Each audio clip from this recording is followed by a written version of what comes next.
For the record, mga katirada, matapos pagtangkaan ang buhay ng mga Santa babies na mga hindi nakilalang guns for hire, aaminin ko sa inyo, nagbago ng tingin ko sa Santa babies. Oo, mga akyat bahay sila at kailangan pa rin nila itong panagutan one way or another.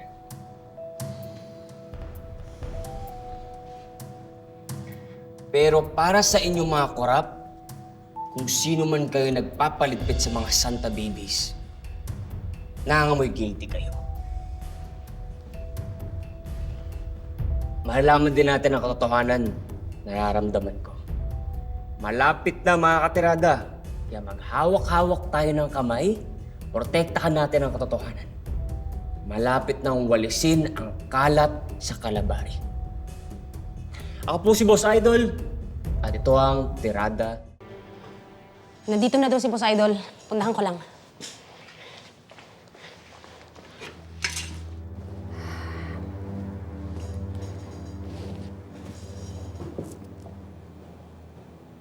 Ikaw yung kumukontak sa akin, no?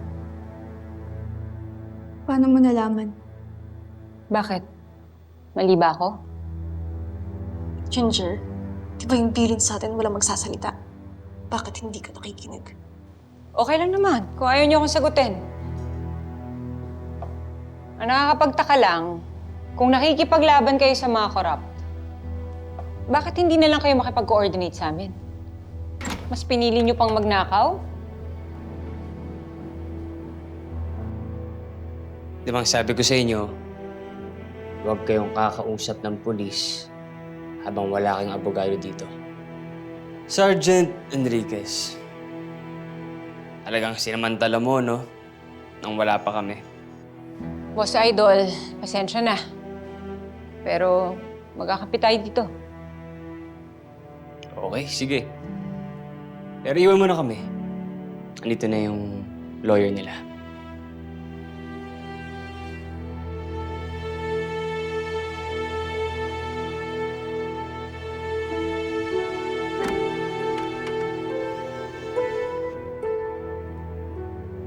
Ako nga pala si Andrew Dizon, but just call me Boss Idol.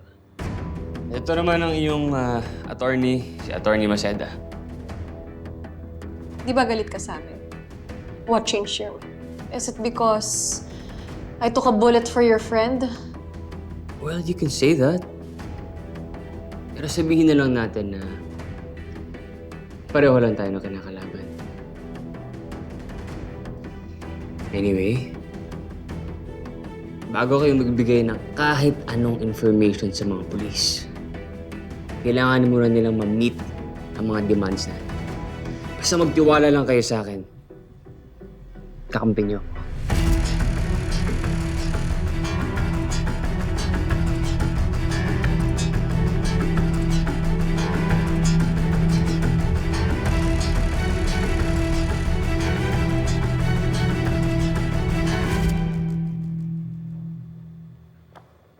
Boss Idol, Chief. kumusta? Good morning, Attorney. Okay, so as the legal advisor of Santa Babies, ito ang aming mga demands. Here you go.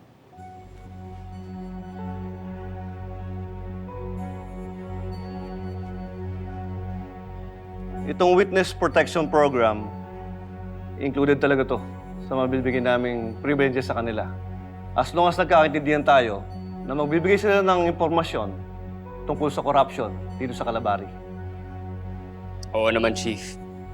But before we get there, kailangan muna namin yung second request namin. Non-prosecution agreement. Kailangan ko pang ipaliwanag to sa prosecutor's office. At kailangan natin maghintay ng approval nila. Okay. Well, willing to wait naman kami, Chief. Pero habang wala pa tayong black and white na usapan, just so you know, wala kaming ibibigay na kahit anong information. Naiintindihan ko, Boss Idol.